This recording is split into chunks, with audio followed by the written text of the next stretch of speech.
homogenisasi.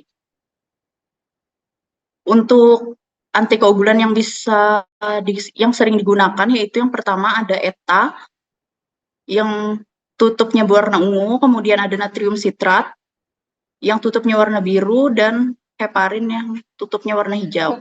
Untuk alat dan bahannya sendiri, yang pertama ada tourniquet, kemudian ada holder, kemudian ada needle atau jarum, kemudian paku thinner. Paku thinner yang di sini tabungnya kita gunakan yang tutup warna ungu karena kita akan melakukan pemeriksaan tes darah lengkap. Kemudian ada alkohol swab, kasa, dan plester. Untuk prosedurnya mungkin nanti teman-teman bisa melihat di video untuk lebih jelasnya. Untuk prosedurnya sendiri, yang pertama siapkan alat dan bahan, kemudian cuci tangan dan pakai handscoon. Selanjutnya pasang tourniquet dan minta pasien untuk mengepalkan tangan. Untuk tourniquet sendiri dipasang tidak boleh lebih dari 1 menit. Pilih lokasi penusukan yaitu di vena mediana cubiti. Sebelum melakukan asepsis, mungkin teman-teman bisa merasakan terlebih dahulu daerah vena yang ingin dilakukan penusukan. Kemudian lakukan asepsis, buka penutup jarum, kemudian tusukkan jarum pada lokasi penusukan dengan sudut 15-30 dengan lubang yang menghadap ke atas. Setelah darah terlihat di ujung jarum, maka ambil tabung paku thinner, masukkan ke dalam holder, lalu lepaskan tourniquet. Biarkan darah masuk ke dalam tabung sampai batas yang diperlukan. Ambil kasa kering, kemudian tekan bekas tusukan jarum, lepaskan tabung paku thinner dari holder, dan disinversi tabung sebanyak 8 kali. Buang jarum pada septic box dan beri plaster pada luka tusuk jarum. Untuk yang selanjutnya yaitu pengukuran hemoglobin. Pengukuran hemoglobin sendiri mempunyai prinsip di mana Hb akan diubah ke asam hematin oleh larutan HCl sehingga terdapat perubahan warna, di mana perubahan warna nanti akan kita bandingkan dengan batang standar secara visual. Untuk yang perlu diperhatikan yaitu sumber kesalahan yang biasanya kita lakukan pada saat pemeriksaan Hb dengan metode Sahli. Itu yang pertama, pengambilan darah tidak tepat 20 mikroliter. Kemudian sisa darah yang menempel pada ujung pipet tidak dibersihkan. Yang ketiga, pencampuran darah dengan HCl tidak dibilas. Yang keempat, pengadukan pada saat pengenceran darah tidak sempurna. Yang kelima, terdapat gelembung udara di permukaan campuran pada saat pembacaan. Yang keenam, membandingkan warna batang standar pada ruangan yang kurang cahaya. Metode yang kita gunakan untuk praktikum yang kemarin yaitu metode Sahli. Untuk kelebihannya sendiri, metode Sahli ini sangat sederhana dan bisa digunakan di fasilitas kesehatan yang terpencil, atau fasilitas yang tidak memiliki peralatan yang lebih baik. Untuk kekurangannya sendiri, metode Sahli ini tidak terlalu akurat dan tidak standar dengan koefisien variasi kurang lebih 10%. Untuk alat dan bahannya, yang pertama ada hemometer Sahli set yang berisi batang warna standar, kemudian tabung Sahli, pipet Sahli, tabung kosong, selang penghisap, dan pengaduk. Selanjutnya juga ada larutan HCl 0,1 N, kemudian darah ETA, kemudian Aquades. Untuk prosedur pengukuran Hb, yang pertama, siapkan alat dan bahan, kemudian ambil larutan HCl 0,1 N, masukkan ke dalam tabung kosong, masukkan dalam tabung sampai tanda 2 gram, kemudian hisap darah kapiler ETA dengan pipet Sahli sampai tanda 20 mikroliter. Bersihkan darah yang melekat pada sebelah luar ujung pipet dengan tisu. Kelebihan darah dalam pipet bisa dikeluarkan dengan meneteskan ujung pipet dengan kertas tisu. Mengalirkan darah dari pipet ke dalam dasar tabung. Kemudian bilas 2-3 kali sampai darah di dalam pipet itu bersih. Kemudian mengaduk tabung agar darah dan HCl membentuk asam hematin. Encerkan dengan Aquades sedikit demi sedikit sambil diaduk. Kemudian kita bisa melihat kadar hemoglobin di mana kita lihat dari garis skala meniskus bawah dari campuran HCl, Aquades, dan darah ETA. Untuk nilai Hb normal, pria itu 13-18 gram per desiliter, dan untuk wanita itu 12-16 gram per desiliter. Untuk yang selanjutnya yaitu praktikum pengukuran laju endap darah atau LED. Untuk prinsipnya sendiri yaitu laju endap darah adalah kecepatan endap darah setelah darah dengan antikoagulan diletakkan di dalam tabung tertentu dengan posisi vertikal dalam waktu tertentu. Dengan perlakuan tersebut, maka sel-sel eritrosit akan mengendap dan plasma berada di lapisan paling atas. Untuk alat dan bahannya ada tabung Westergen, kemudian ada alat bantu penghisap, kemudian botol kosong, ada rak tabung, dan larutan NaCl 0,9%. Untuk prosedurnya sendiri, yang pertama sambungkan tabung Westergen dengan alat penghisap, kemudian ambil larutan NaCl 0,9 gunakan tabung Westergen sebanyak 50, kemudian masukkan ke dalam botol kosong, ambil darah dalam tabung Pakutainer atau darah yang berisi antikoagulan ETA tadi, kemudian masukkan ke dalam botol yang sudah berisikan dengan NaCl tadi. Encerkan darah ETA dan larutan NaCl dengan perbandingan 1:4. Campurkan darah dengan larutan NaCl 0,9 hingga homogen. Kemudian ambil darah yang sudah diencerkan dalam tabung Westergen hingga garis 0 dengan spet penghisap. Letakkan tabung Westergen pada rak dengan posisi vertikal selama 1 jam. Sebelum meletakkan tabung Westergen, ini kita perlu perhatikan bawah dari tabung Westergen itu harus ditutup dulu menggunakan penutupnya, baru dilepas dan dimasukkan ke dalam raknya. Kemudian amati besarnya laju endapan dari endapan darah dilihat dari penurunan meniskus eritrositnya. Untuk satuannya dilaporkan dalam milimeter per jam. Mungkin ini ada contohnya. Untuk nilai normal pria itu kurang dari 10 mm per jam, dan untuk wanita kurang dari 15 mm per jam.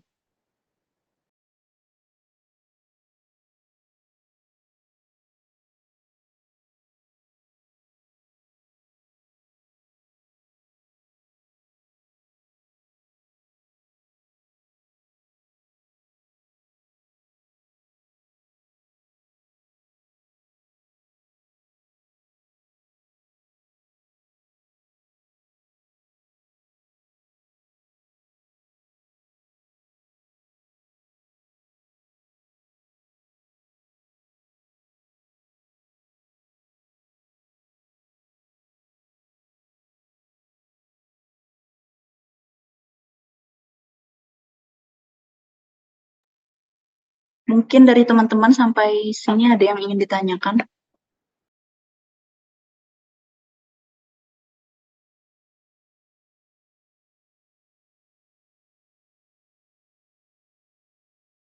Belum ada, Kak, sepertinya.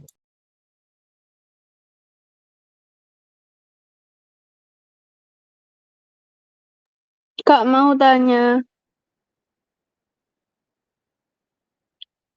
kalau tabung yang tutupnya hitam itu buat apa ya? Tabung darah.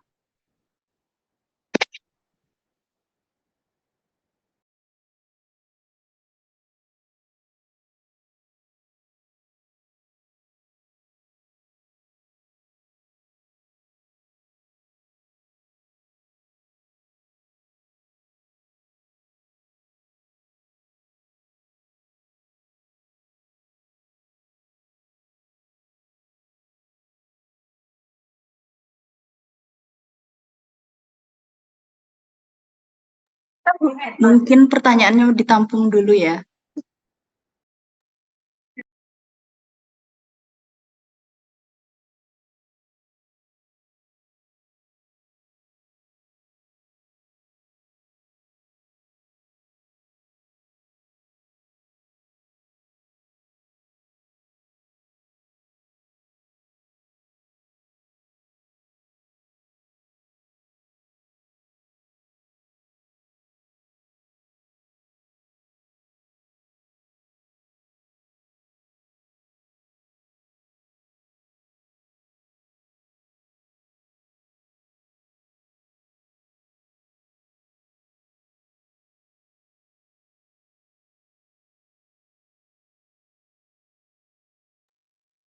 izin menjawab Amel tadi.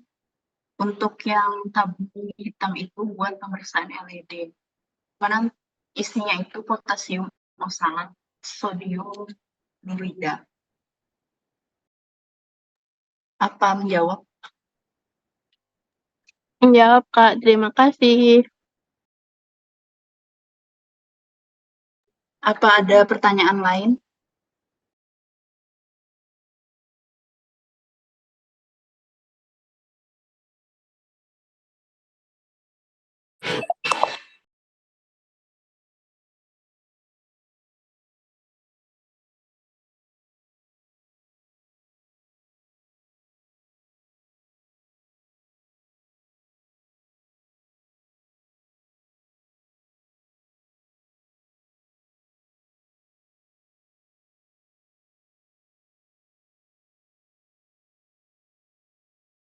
Ya, setelah ini kita lanjut ke praktikum yang hematokrit, pengukuran hematokrit. Untuk prinsipnya sudah tertera di sana, yaitu persentase pengendapan eritrosit setelah darah dengan antikoagulan ditaruh dalam tabung tertentu dan diputar dengan kecepatan dan waktu tertentu.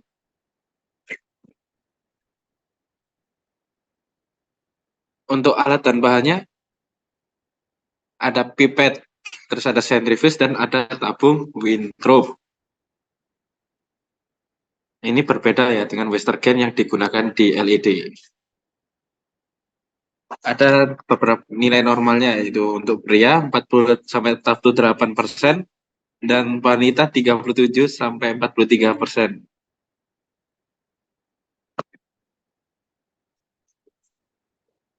Untuk langkah-langkahnya sudah pernah kita lakukan, yaitu mengambil darah yang sudah dilakukan dari praktikum pertama seperti plebotomi, terus diambil sampai tanda 10. Setelah itu kita centrifuge, alat centrifuge dengan kecepatan 3000 rpm. Mohon maaf, itu ada salah ketik, kurang nolnya, selama 30 menit. Terus nilai hematokrit nanti kita lihat dari gambar di bawah itu.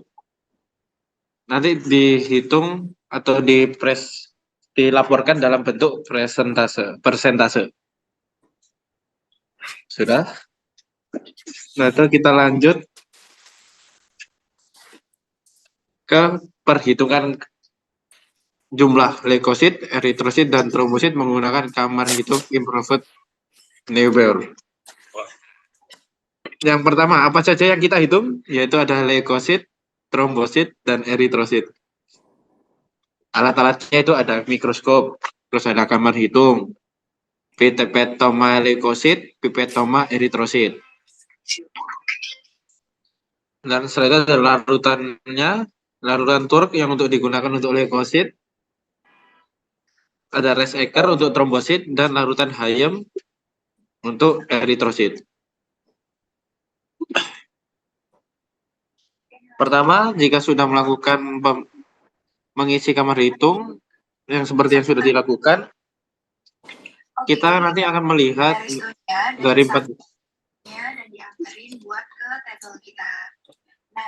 bisa melihat di mikroskop menggunakan perbesaran 10 kali untuk leukosit, di mana yang kita lihat itu adalah di bagian pojok-pojok dari kamar hitung. Ada 4 tempat ya, dimulai dengan menggunakan zigzag. Untuk nilai normalnya untuk leukosit adalah 4000 sampai 11000. Nanti juga sudah didapatkan perkaliannya adalah 50 dikali berapa yang kita temukan nanti. Di sini ada contoh-contoh dari perhitungan jumlah sel leukosit yang bisa ditemukan. Ada limfosit, monosit, eosinofil, basofil, neutrofil segmen, dan neutrofil stub.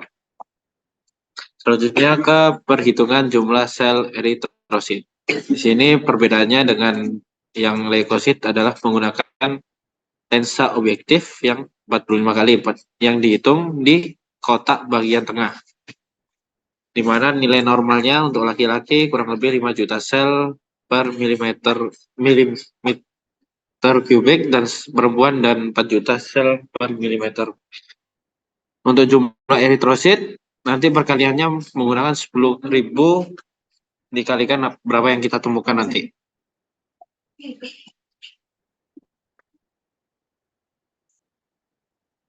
Untuk sel eritrosit, kita gunakan di bagian kotak tengah yang bertuliskan R, adalah tempat-tempat yang nanti kita akan melihat menggunakan mikroskop untuk dilakukan hitungan. Ini ada beberapa contoh sel eritrosit yang terlihat. Ada ini bentuknya bulat-bulat seperti donat. Nah, itu adalah eritrositnya. Satu ke perhitungan yang terakhir. Ini perhitungannya sama yang kayak eritrosit dengan lensa objektif 45 kali dan di kotak bagian tengah. Untuk nilai normalnya 150.000 sampai 400.000 dengan perkalian 2.000 kali apa yang kita temukan nanti. Nah, itu ada kotak berwarna sedikit kekuningan. Di sanalah nanti kita akan melakukan perhitungan jumlah sel trombosit. Nah, di sini nanti kalian bisa lihat ada cara menghitungnya, ada yang tempat daerah mana yang bisa dihitung atau tidak dihitung. Kita mulai dari yang kiri atas, terus ke kanan bawah, cara zigzag. Di sini ada contoh sel trombosit, yaitu itu ada warna ungu-ungu itu, yang kecil-kecil, sebelahnya eritrosit. Itu merupakan sel trombosit. Setelah itu kita lanjut ke praktikum yang selanjutnya adalah pembuatan hapusan darah. Tujuannya kita melakukan pembuatan hapusan darah adalah untuk mengevaluasi hapusan darah tepi, hitung sel jenis leukosit, dan memperkirakan jumlah sel trombosit dengan terlebih dulu melakukan pengecatan hapusan. Ada 4 alat yang dibutuhkan, yaitu ada object glass, cover glass, darah yang sudah dicampur dengan antikoagulan ETA, dan stik kaca. Ini contoh alat dan bahannya. Untuk langkah-langkah yang kita lakukan dari awal adalah sampel darah ETA yang kita sudah lakukan flebotomi, kita kocok terlebih dahulu supaya merata. Setelah itu kita mengambil stik kaca untuk meneteskan ke objek glass. Setelah itu kita akan melakukan menggeserkan ke arah ujung yang lain dengan sudut 25-30 bisa menggunakan objek glass atau cover glass. Itu tergantung kalian sendiri. Setelah itu, jika sudah membuat hapusan, dikeringkan di udara. Setelah kering, diberi nama dan tanggalnya. Ini adalah beberapa contoh tata laksana atau langkah-langkah dalam pembuatan hapusan darah. Di sini mungkin nanti ketika ujian banyak yang ditanyakan mungkin adalah penilaian sediaan yang baik, yaitu ada panjang sediaan setengah sampai 2/3 panjang gelas objek. Tidak kurang dan tidak lebih berarti. Terus ada area counting, nanti kita nggak boleh terlalu tebal juga agar terlihat area countingnya. Terus hapusan merata tanpa ada lubang-lubang. Terus jika dilihat nanti leukosit harus menyebar rata, tidak boleh bergerombol di ujung sediaannya. Ini bisa dilihat nanti bagaimana bentuk hapusan darah yang baik. Untuk sementara, ada yang ditanyakan atau tidak? Ginanya, Mas. Iya, Widi. Kalau misalnya hematokrit itu kan misalnya sudah disentrifuge itu nanti ada ngelihat tandanya itu di cekungan kan, masih akhirnya itu ada cekungannya kan. Kemarin tuh aku habis praktikum tuh ada ujung atasnya tuh yang darah merahnya. Nah, itu ngelihat cekungannya apa yang cekungan bawahnya apa ujung paling atas?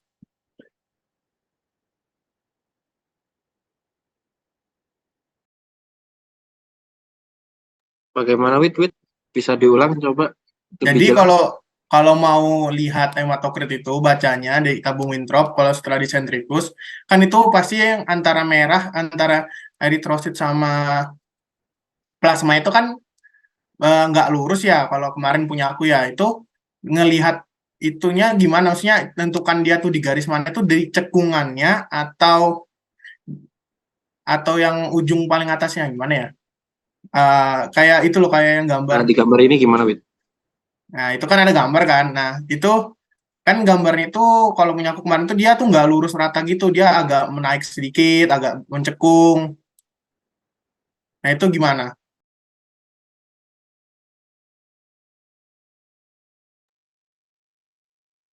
Jadi kalau nggak lurus gitu loh, Mas, nggak lurus ya yang kayak di gambar nih. Kemarin tuh aku dapat yang dia tuh menumpuk kayak ke atas bagian, jadi nggak lurus itu. Itu cara bacanya yang Pak, yang titik terendahnya apa titik tertinggi?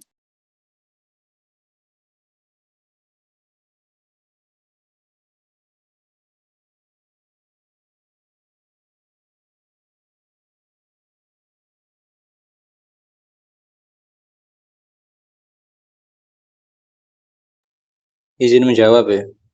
Jadi kalau lihat hitungan itu dilihat garis yang paling bawah. Nah, kalau misalkan darahnya itu dia miring, maka kamu lihat miring yang tengahnya. Maksudnya kan dia miring, pasti kan ada titik tengahnya kan. Nah, itu yang kamu lihat. Jadi di tengahnya, benar-benar di tengahnya.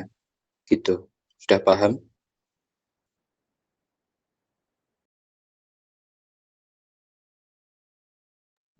Berarti dibagi dua, berarti tengahnya antara yang titik tertinggi sama titik terendahnya gitu, Mas, kalau pas miring. Yang dilihat itu yang paling bawah, ujung yang paling bawah. Nah, kalau misalkan ujung yang paling bawah itu dia miring, kamu ambil garis tengahnya. Maksudnya kan miring ya. Nah, itu miringnya itu di garis tengahnya gitu loh. Paham nggak maksudku? Mana ya? Miring tapi kamu lihat di tengah-tengahnya. Misalkan dia miring di antara skala 5 sampai 5,5. Nah, berarti kan tengah-tengahnya berapa? 5,25 kan. Nah, itu yang kamu Ya. lihat. Berarti ya gitu. Oh, Bukan paham, di Mas. gitu. Oh, makasih, Mas.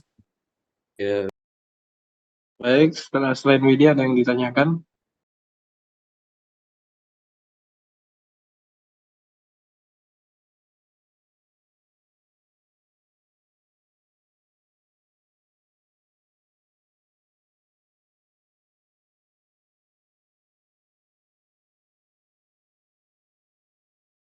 Baik, jika belum ada yang ditanyakan, bisa dilanjutkan ke praktikum yang selanjutnya.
Oke, aku izin melanjutkan dari penjelasan di praktikum 3 itu kita juga belajar tentang penghitungan jumlah sel retikulosit.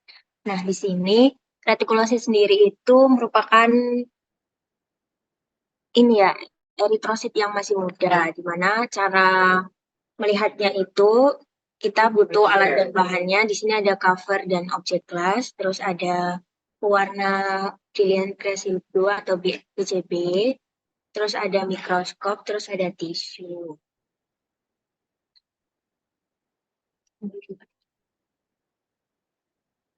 Nah, untuk tata caranya sendiri, itu yang pertama kalian tetesin darah yang udah di flebotomi tadi, darah etanya pada cover gelasnya. Terus habis itu kalian tetesin pewarna BCB-nya itu di objek gelasnya secara merata. Dan menunggu sampai, kan itu awalnya warnanya biru, nah itu tunggu sampai warnanya keunguan. Nah setelah itu nanti kalian letakkan cover gelasnya itu yang telah ditetesi darah itu di atas objek gelasnya yang ada pewarna BCB-nya tadi. Terus habis itu nanti ditekan beberapa saat dengan tisu. Kemudian bisa dilihat di bawah perbesaran mikroskop dengan perbesaran 1000 kali. Jangan lupa pakai minyak imersi. Nah, cara hitung retikulositnya itu kalian cari benang-benang retikulin yang warnanya kebiruan dalam 1000 sel eritrosit dan dilaporkan dalam bentuk promil atau persen. Nilai normalnya sendiri itu 0,5 sampai 1,5%. Nah, ini contoh retikulositnya. Yang di sini itu kayak ada benang-benang gitu, warnanya kebiruan. Nah, untuk yang selanjutnya itu praktikum 4 kita langsung ke evaluasi hapusan darah normal. Nah, di evaluasi hapusan darah normal ini kita mengevaluasi ada sel eritrosit, leukosit, dan trombosit. Nah, ada 2 langkah. Yang pertama, pada saat evaluasi hapusan normal itu, kita lihat dari perbesaran lensa objektif 10 kali, sama perbesaran lensa objektif yang 100 kali. Nah, untuk pembesaran lensa objektif yang 10 kali, apa aja yang dilihat? Jadi, yang dilihat itu ada 2. Hapusan itu dikatakan baik jika pada hapusannya itu pada pewarnaan bright tadi itu tidak mengandung endapan cat. Terus pada area counting yang di ujung itu tidak eritrositnya tidak saling menumpuk dan penyebaran leukositnya itu merata. Terus sel eritrosit dan leukositnya itu tercat dengan baik. Yang kedua itu dari penaksiran jumlah sel leukosit. Itu kita nilai dari normal, turun, atau meningkat. Nah, jika jumlah leukosit per lapang pandangnya itu 20-30, itu setara dengan 5.000 sel per cm milimeter. Nah, apabila jumlah leukosit per lapang pandangnya 40-50, itu setara dengan 10.000 sel per cm. Nah, untuk selanjutnya itu kita bisa lihat dari perbesaran lensa objektif yang 100 kali. Apa aja yang dilihat? Tadi yang pertama itu evaluasi eritrosit. Nah, evaluasi eritrosit ini ada 3 hal yang harus dievaluasi. Itu ada dari ukuran sel, kemudian dari bentuk selnya, terus dari kromasinya. Nah, untuk ukuran sel sendiri itu dinilai ada 3 penilaiannya, normal, mikrositik, atau makrositik. Nah, dikatakan normal itu apabila diameter dari eritrositnya itu sebanding dengan inti sel limfosit yang kecil. Nah, dikatakan mikrositik berarti lebih kecil dari normal. Gampangnya gitu. Makrositik berarti yang lebih gede dari yang normal. Nah, yang kedua itu dari bentuk selnya. Nah, di sini dibagi menjadi 2. Apabila dikatakan normal, itu bulat dengan central peller yang ada di tengah itu, yang agak cekung sedikit. Nah, terus habis itu ada yang poikilositosis, yang bentuknya itu nanti macam-macam. Terus dinilai dari kromasinya. Nah, untuk kromasinya itu ada 3. Kromasinya itu normokrom, di mana diameter central color-nya itu sepertiga dari diameter selnya. Nah, dikatakan hipokrom apabila kurang dari sepertiga diameter selnya. Nah, dikatakan polikromasi apabila terdapat banyak sel eritrosit yang tercat kebiruan. Nah, kita lanjut yang di trombosit. Nah, untuk trombosit sendiri itu dikatakan normal, itu bila dalam kondisi normal itu terlihat rata-rata 8 hingga 10 trombosit per lapang pandang. Terus habis itu jumlah sel trombosit dalam 10 lapang pandang itu dikalikan angka 2000. Terus bisa juga baru kita nilai bila jumlahnya berkurang dari normal itu dikatakan jumlah trombosit kesan jumlah menurun, dan bila jumlahnya meningkat itu dikatakan kesan jumlah meningkat. Nah, untuk selanjutnya itu evaluasi leukosit. Jadi untuk evaluasi leukosit sendiri itu kan tadi dengan perputaran 1000 kali, kalian hitung jenis leukosit di differential count-nya, yaitu perhitungan persentase dalam 100 sel leukosit dari masing-masing jenis sel leukositnya. Nah, ini tuh ngukurnya tuh dengan zigzag ya, dari kayak gini. Nah, itu yang dinilai apa aja? Itu di situ ada eosinofil, basofil, ada neutrofil yang step, neutrofil yang segmen, limfosit, dan monosit. Nah, ini untuk hitung jenis leukosit sendiri itu penulisannya kayak gini. Jadi eosinofil, terus garis miring basofil, garis miring neutrofil step, disingkatnya step, terus di garis miring neutrofil segmen, disingkatnya pakai segmen, terus garis miring limfosit atau LI, garis miring monosit. Nah, untuk nilai normalnya itu eosinofil itu 1-6%. Terus untuk nilai normal basofil itu bagusnya tuh kurang dari 1%. Nah, terus untuk neutrofil step itu nilai normalnya 3-5%. Untuk neutrofil yang segmen itu 40-75%. Untuk yang limfosit sendiri itu 20-45%. Terus untuk yang monosit sendiri itu 2-8%. Nah, cara menuliskannya itu, menginterpretasikannya, kalian bikin tabel yang kayak gini, terus habis itu seperti yang pada gambar, nanti tuh kayak dihitung per lapang pandang, jadi sampai ketemu 100. Nah, nanti untuk laporan hasilnya itu kayak yang di bawah ini, eosinofil, garis miring basofil, garis miring step, garis miring segmen, garis miring limfosit, garis miring monosit. Nah, itu nanti hasilnya di situ. Nah, yang di contoh ini normal ya.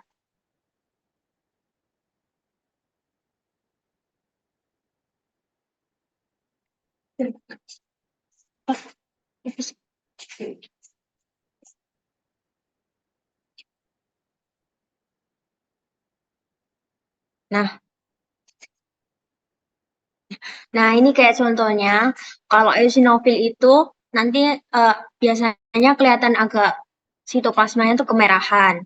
Nah, kalau yang monosit itu biasanya bentuknya kayak gini. Terus kalau yang limfosit itu biasanya kayak intinya tuh penuh di tengah. Terus yang ini neutrofil yang segmen. Terus di sini ada basofil tuh yang kayak ada titik-titiknya gitu. Nah, kita lanjut di praktikum yang selanjutnya, yaitu praktikum 5 yang bleeding time sama clotting time. Jadi, untuk bleeding time itu ada 2 metode sebenarnya. Ada metode Duke sama yang IV. Nah, untuk yang kemarin kita lakukan itu yang pakai metode Duke. Nah, untuk alat dan bahannya sendiri, itu di sini ada lancet steril, ada kertas saring, ada kapas alkohol yang 70%, terus ada stopwatch. Nah, untuk prosedur yang dilakukan itu, yang pertama, nanti disinfeksi pada area cuping telinga, dengan alkohol swab. Terus habis itu cuping telinganya itu dipegang antara ibu jari dan telunjuk. Nah, kalau udah selesai gitu, nanti ditusukkan lansetnya itu sedalam sekitar 2 mm. Nah, saat titik darah dilihat, itu nanti langsung dihidupkan stopwatch-nya. Terus pada saat darahnya keluar, itu nanti diusap pakai kertas saring. Nah, nanti setiap 30 detik itu diusap apakah masih ada keluar darahnya atau enggak. Nah, apabila pada usapan terakhir nanti itu sudah enggak keluar darah, nah stopwatch-nya bisa dimatikan. Nah, untuk nilai normalnya sendiri itu 1-3 menit. Di sini ada beberapa catatan. Kalau misalnya darahnya itu enggak keluar, bisa jadi tusukannya itu kurang dalam pada cuping telinganya. Bisa dilakukan pada cuping telinga yang lain. Nah, apabila pendarahannya itu lebih dari 5 menit, segera hentikan dengan menekan luka dengan kapas alkohol. Terus yang kedua ada clotting time. Nah, clotting time sendiri itu prinsipnya yaitu mengukur waktu pembekuan darah yang terjadi, mulai darah yang mengalir dari semprit sampai darah yang mengalami pembekuan. Nah, untuk alat bahannya sendiri itu ada 3 buah tabung yang diameternya sekitar 8 mm, terus ada stopwatch, ada squid 5 cc, dan ada rak tabungnya. Untuk prosedurnya, caranya nanti 3 tabungnya tadi disusun di raknya dulu, terus habis itu kalian lakukan plebotomi kayak yang udah dijelasin tadi. Tapi di sini kita pakai squid-nya 5 cc. Nah, apabila pada saat keluar darah pertama itu kalian langsung hidupkan stopwatch-nya. Nah, setelah itu nanti dihisap darahnya itu kurang lebih 5 mili. Nah, setelah itu nanti di plester seperti biasa. Nah, nanti darahnya itu dialirkan pada setiap tabung tadi sekitar 1 mililiter pada setiap tabung. Terus habis itu ditunggu sampai 4 menit. Nah, nanti pada setiap 30 detik itu tabung pertama itu diangkat, terus nanti agak dimiringkan, nanti dilihat apakah sudah terjadi clotting atau pembekuan atau belum. Nah, jika masih belum terjadi clotting, ditaruh lagi, ditambah lagi 30 detik, terus sampai nanti dimiringkan sampai terjadi clotting. Nah, begitupun dilakukan pada tabung yang kedua dan ketiga. Nah, setelah itu nanti jangan lupa dicatat waktu pembekuannya. Nah, untuk masa pembekuan itu caranya itu dari ketiganya tadi waktunya dijumlahin terus habis itu dibagi 3. Nah, nilai normalnya itu 5-15 menit. Gitu, mungkin ada yang ditanyakan.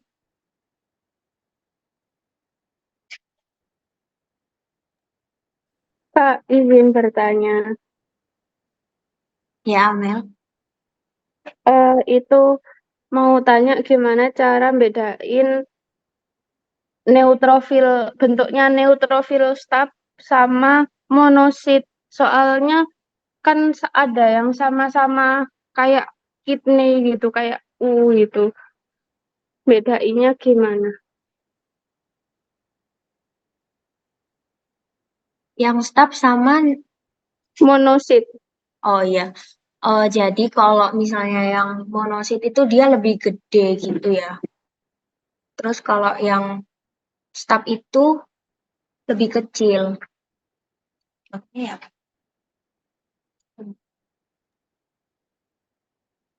Oke, Kak. Terima kasih. Oke, makasih Amel. Mungkin ada yang ditanyain lagi.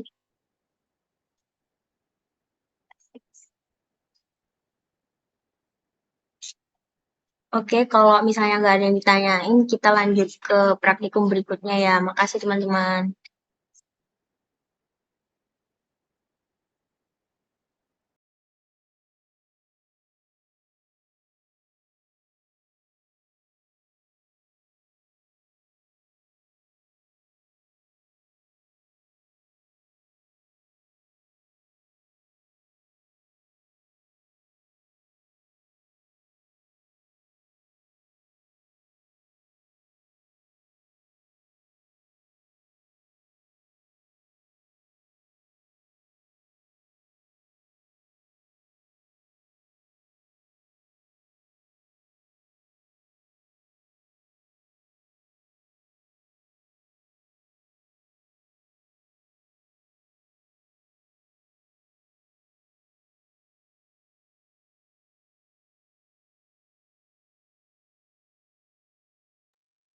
Oke, aku izin melanjutin ya untuk praktikum selanjutnya yaitu tentang golongan darah dengan metode SLAC.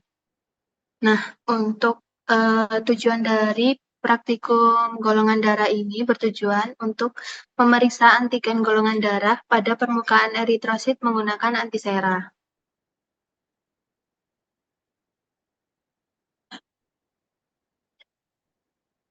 Nah, untuk alat dan bahannya itu yang pertama ada antisera, lalu ada porselen atau bisa juga pakai kertas golongan darah, lalu setelah itu ada stik pengaduk dan juga darah pasien. Untuk prosedurnya yaitu untuk yang pertama bisa setelah darah membeku itu bisa dipisahkan eritrosit dari serumnya menggunakan sentrifuge. Lalu setelah itu serumnya bisa dibuang.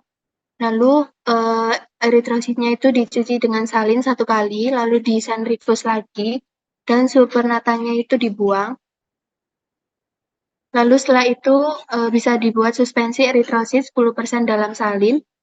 Lalu menyiapkan perselin atau kertas golongan darahnya itu lalu ditetesi dengan antisera A mulai dari yang pinggir sebelah kiri, lalu ada antisera B, lalu ada antisera AB di sebelah paling kanan.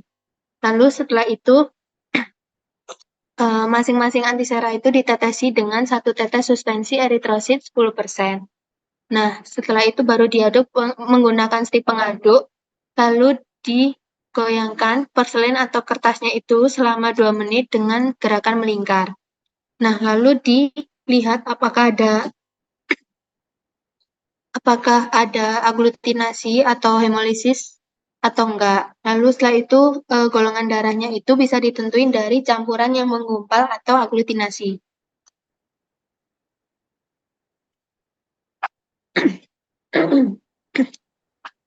Nah,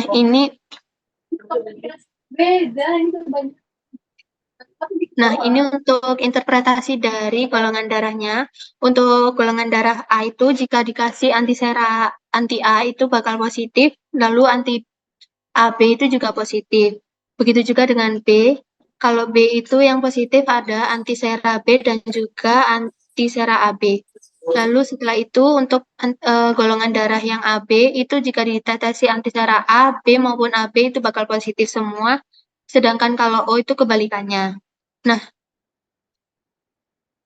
setelah itu untuk mengecek resusnya positif atau negatif itu bisa menggunakan anti-RH, menggunakan agglutinogen D. Itu jika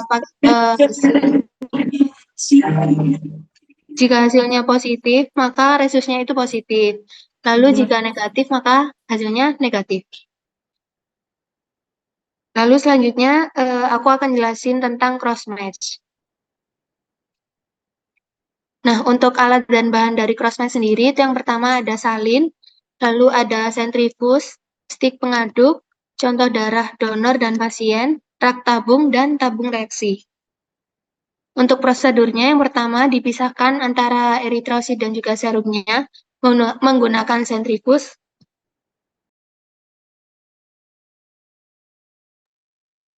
Lalu setelah itu dibuat suspensi eritrosit 5% dalam salin pada darah donor dan juga pasien. Lalu disiapkan 2 tabungnya itu diberi label reaksi mayor dan juga minor.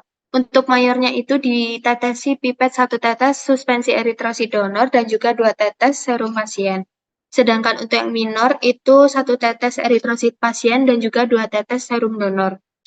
Nah, untuk interpretasi dari crossmatch sendiri itu kalau misalnya dia aglutinasi atau hemolisis itu maka positif, tapi dia incompatible untuk pasien, jadi nggak bisa dipakai buat crossmatch atau buat transfusi darah. Nah, kalau yang bisa dipakai untuk transfusi itu jika hasilnya tidak aglutinasi, jadinya dia compatible. Nah, ini lebih ke catatan aku aja biar bisa diingat untuk golongan darah itu nanti yang difokuskan interpretasinya itu kalau dia aglutinasi, maka itu hasil yang dipakai. Nah, kalau crossmatch itu dia harus tidak aglutinasi, jadi bisa dibuat untuk transfusi. Oke, dari sini apa ada yang ditanyakan?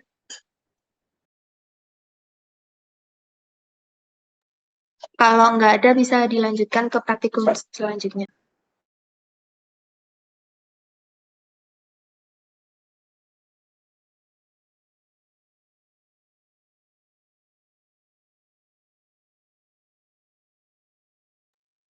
Baik, saya izin melanjutkan untuk yang praktikum selanjutnya yaitu evaluasi hapusan darah abnormal. Kalau tadi sudah evaluasi hapusan darah normal, sekarang bagian yang abnormal. Jadi di praktikum yang ke-8 ini, kita ada anemia defisiensi zat besi, ALL, dan CLL. Yang pertama anemia defisiensi zat besi, yang perlu diingat nilai normal ya. Nilai normalnya ini eritrosit, HB, MCV, MCH, MCHC, leukosit, trombosit, dan retikulosit ini harap diingat karena bisa jadi patokan nanti pas ujian. Oke. Nah, perbedaan dari anemia sendiri bagaimana? Ya, seperti yang sudah kita pelajari, yaitu hipokromikrositik berarti itu MCV, MCH-nya turun. Normokromositik, MCV, MCH-nya normal, sedangkan hiperkromakrositik itu MCV, MCH-nya meningkat. Untuk contoh-contoh anemianya seperti berikut. Di hipokromikrositik itu ada defisiensi zat besi, talasemia, penyakit kronik kalau yang udah lanjut ya. Lalu ada anemia sideroblastik. Terus untuk yang normokromocytic ada pendarahan akut, aplastik, hemolitik, anemia akibat penyakit kronik yang awal, anemia pada gagal ginjal kronis, anemia pada myelofibrosis. Untuk yang makrositik, contohnya ada dua ya, megaloblastik dan non-megaloblastik. Bedanya apa? Yang megaloblastik ini ada campur tangan dari sumsum tulang belakang, kalau non-megaloblastik itu nggak ada. Contohnya seperti pada gambar. Untuk selanjutnya ini untuk pengertian kromasi itu gimana sih perbedaannya kromasi itu yang normokrom, hipokrom, sama hiperkrom.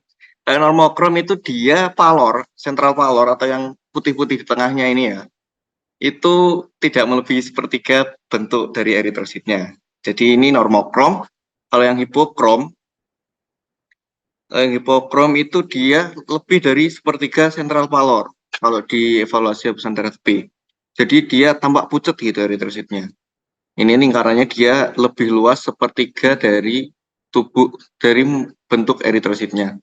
Kalau yang untuk yang hiperkrom, untuk hiperkrom ini dia kayak budak gitu. Jadi dia sentral palornya hilang. Untuk selanjutnya itu ukuran itu diukur melalui dari MCV-nya. Kalau dia normal disebut normositik. Oh ya, untuk mengevaluasi ukuran kan kita melihatnya dari pakai itu ya, pakai mikroskop. Jadi kayak ini besar atau kecil kan kita nggak tahu. Nah, untuk mengevaluasinya kita cari dulu limfosit paling kecil. Nah, kalau sudah ketemu limfosit paling kecil, baru kita bandingkan dengan ukuran eritrositnya. Nah, ukuran eritrosit ini kalau dia lebih kecil dari limfosit ini, maka dia disebut mikrositik.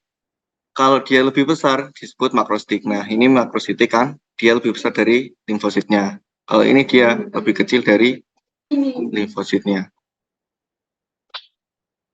Nah, untuk anemia defisiensi zat besi sendiri, untuk hasil labnya seperti yang kita tahu tadi, MCV dan MCH-nya rendah ya. Ini tertulis di sini itu 49,9 dan 12,5.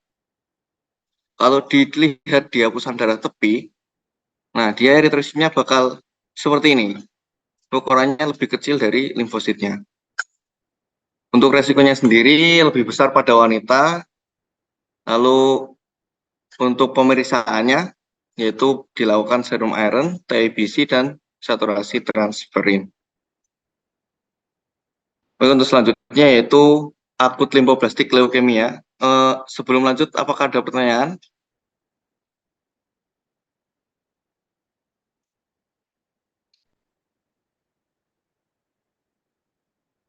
Baik, karena belum ada yang bertanya, mari kita lanjut. Yaitu akut limfoblastik leukemia. Apa sih akut limfoblastik leukemia? Itu adalah keganasan dari sel limfosit T atau B, ditandai dengan abnormalitas dari sel limfoid yang dia itu tidak bisa matur atau imatur. Disebut juga limfoblast. Ini terjadi 80% pada anak kecil, walaupun pada orang tua juga bisa terjadi. Laki-laki lebih banyak, dan onsetnya tuh akut. Bisa dalam waktu bulanan atau bahkan mingguan. Etiologinya karena genetik, radiasi, atau lymphoid progenitor abnormality atau abnormalitas pada limfoidnya. Untuk gejala klinisnya ya yang pasti anemia, pendarahan, lebam-lebam, infeksi, limfadenopati, nyeri tulang sendi. Untuk hasil labnya nanti ini anemia ya pasti, terus trombositopenia atau trombositnya kurang dari 150, leukositosis, dan sel limfoblas pada hapusan darah lebih dari 20%. Yang perlu digarisbawahi yaitu adalah sel limfoblasnya lebih dari 20% karena ini yang akan membedakan dia akut atau kronik. Untuk pemeriksaan penunjangnya ada bone marrow function, immunophenotyping, dan cytogenetik.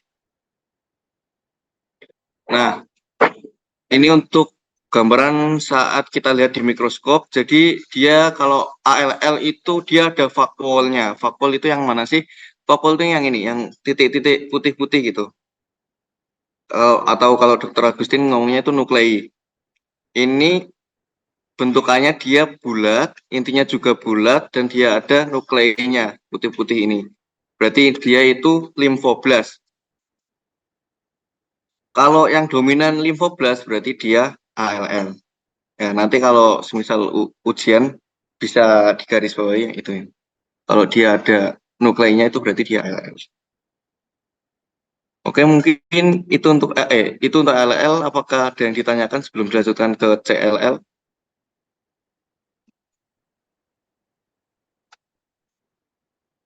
Baik, kalau tidak ada, kita lanjut ke CLL, yaitu chronic lymphoblastic leukemia. Apa sih itu? Ini sama seperti yang tadi, cuman saja perbedaannya itu adalah di sini tuh yang banyak tuh bukan sel imaturnya, melainkan sel maturnya. Jadi limfoblasnya dikit didominasi oleh limfosit. Epidemiologinya sering terkena pada orang-orang sepuh, umur 50 sampai 65 tahun, walaupun di kurang dari 50 tahun itu ada, cuman 10 sampai 15% lah.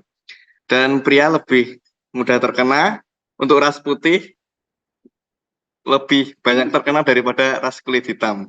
Maaf ini salah ketik ya. Lalu untuk etiologinya, yaitu penumpukan limfosit B neoplastik dalam darah, sumsum tulang, limfonodi, limfa, dan hati. Dan juga abnormalitas kromosom, onkogen, serta RNA tumor virus. Untuk gejala klinisnya, sebenarnya ini asimptomatik, cuman kebanyakan nanti akan hilang nafsu makan, karena hilang nafsu makan, otomatis berat badannya akan turun. Kalau ada juga yang merasakan fatigue, atau kecapean, kelelahan, lalu keringat malam, limfadenopati, hepatosplenomegali. Untuk hasil labnya, ini hampir sama kayak yang ALL, perbedaannya adalah sel blastnya atau limfoblasnya itu kurang dari 20%, dan juga ada smart cell. Smart cell itu kayak sel yang sudah hancur. Kalau Dr. Agustin itu mengibaratkannya kayak ring basket, walaupun tidak kayak ring basket. Ya pokoknya kayak sel hancur gitu. Dia bulat tapi pinggir-pinggirannya hancur. Terus pemeriksaan penunjangnya itu pakai CBC atau hapusan darah tepi. Lalu periodic acid shift, dan BMP, bone marrow function. Nah ini untuk gambarannya. Ini dia perbedaannya, dia ini bentuknya sama bulat, terus intinya juga bulat, namun dia nggak ada nukleinya. Dan warnanya itu dominan lebih gelap gitu.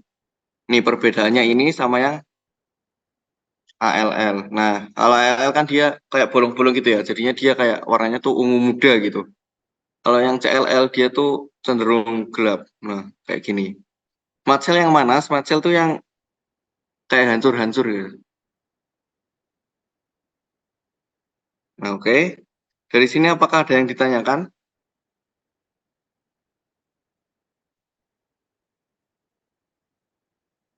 Oke, untuk sementara tidak ada ya. Oke, kita lanjut ke praktikum selanjutnya. Praktikum ke-8 yaitu evaluasi hapusan darah abnormal, yaitu AML dan CML. Kalau yang tadi itu limfoblasnya, kalau yang di sini itu myeloblas. Kan jadi stem cell itu terbagi jadi dua ya, limfoblas sama myeloblas. Nah, kalau yang AML, CML ini dia kerusakannya di myeloblasnya. Untuk akut mieloblastik leukemia atau AML, ini sering terjadi pada anak kecil dan dewasa muda. Yang dimaksud dewasa muda adalah umur 20 sampai 40 tahun. Hasil labnya anemia, trombositopenia, dan leukositosis, serta sel mieloblastnya ini lebih dari 20%. Nah, yang membedakan dia dengan ALL itu dia ada gambaran auroch. Auroch seperti seperti apa nanti di next slide ada gambarnya. Untuk penunjangnya seperti berikut. Nah, ini untuk contohnya ya. Dia tuh gimana ya? Kayak sitoplasmanya itu tidak terpenuhi semua gitu. Jadi ini ada ungu toh, ini ungu-ungu, terus yang putih-putih ini kosong nih, nggak dipenuh-penuhin sama ungu-ungunya. Nah, seperti ini. Kalau di AML, dia bentukannya seperti ini semua. Nah, aurat tuh yang mana? Kalau yang di sini nggak kelihatan auratnya karena aurat tuh kecil banget. Nah, aurat tuh kayak gini, tipis gitu dia. Di sitoplasma terus ada kayak garis warna ungu atau merah, ungu kemerahan lah. Nah, ini yang dinamakan aurat. Nah, kalau misal nanti waktu ujian kan Pak, dilihatnya kan nggak begitu jelas ya nanti. Ya, nggak tahu. Pokoknya nanti semisal nggak begitu jelas auratnya, dilihat saja ini, kalau dia tidak, kalau yang intinya ini tidak memenuhi sitoplasma atau yang putih-putih ini, maka bisa dipastikan kalau itu AML. Itu untuk cara membedakan AML sama ALL. Oke, dari sini apakah ada yang ditanyakan?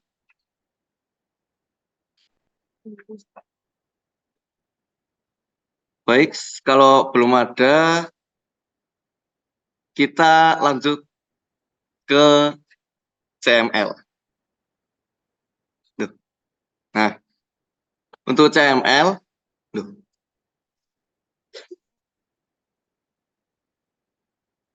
untuk CML, dia sering terjadi pada dewasa tua. Kalau tadi dewasa muda, ini dewasa tua, yaitu lebih dari 50 tahun. Untuk hasil labnya sementara sama, yang membedakan itu di sel mieloblastnya ini dia kurang dari 20%. Nah, terus kalau kurang dari 20% apa yang membedakan lagi? Yaitu rate of maturation atau maturasinya itu berhenti. Jadi itu semua jenis selnya tuh ada karena tidak sempurna dalam pematangannya. Jadi ada yang masih muda, ada yang rontok tua, ada yang tua gitu. Pokoknya macam-macam lah. Untuk pemeriksaan penunjangnya ada hapusan darah, sudden black, BMP, sama Philadelphia kromosom.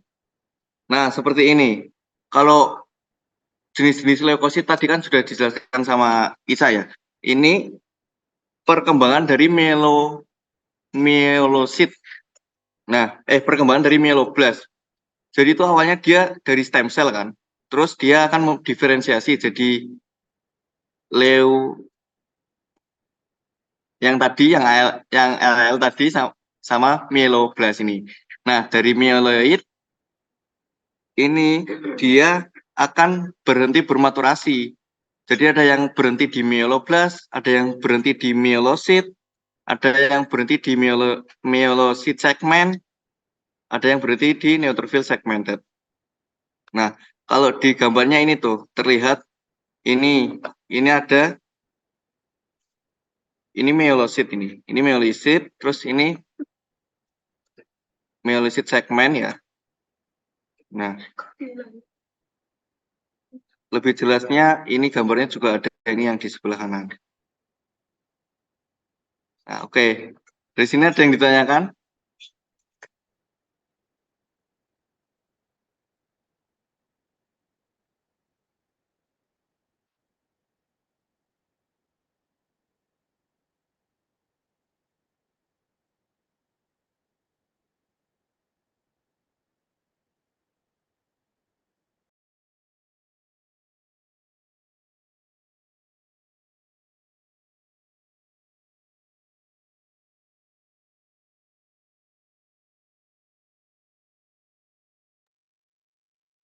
Baik, ini di akhir ada contoh kasus.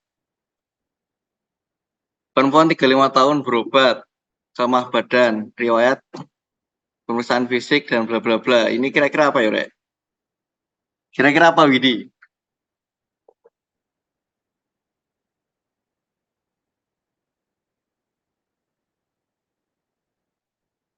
Oh, Widi. Apanya ini? Apanya lah disuruh? Ini kira-kira coba silakan Widi dibaca dulu soalnya. Ini kira-kira kasusnya apa?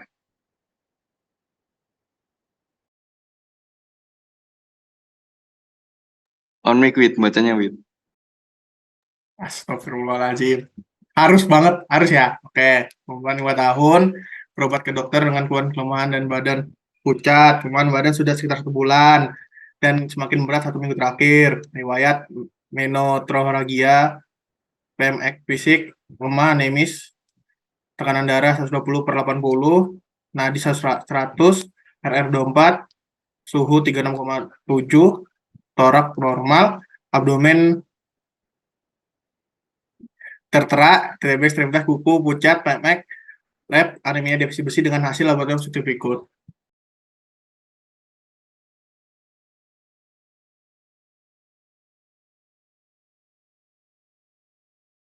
Ya, jadi ini contoh buat anemia defisiensi zat besi ya.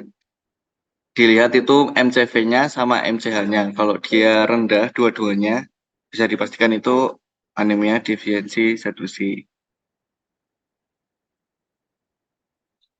Oke, mungkin dari sini ada yang ditanyakan?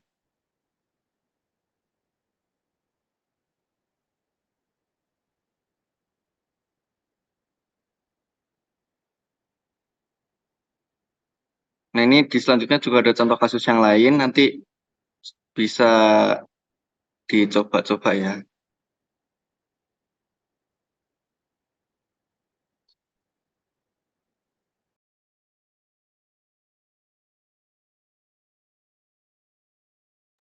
Baik, kalau semisal sekarang belum ada pertanyaan, nanti bisa langsung hubungi Naufal Nismara.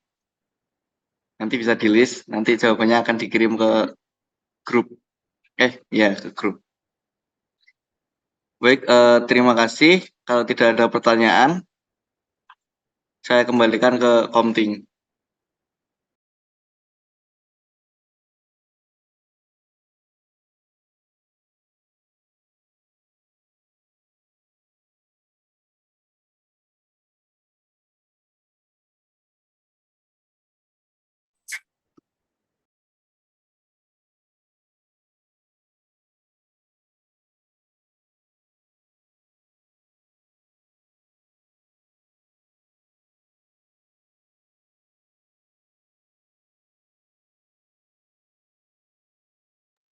Ya, sebelum mengakhiri Mandiri Praktikum hari ini, alangkah baiknya kita mengakhiri dengan berdoa. Berdoa menurut kepercayaan masing-masing, berdoa mulai.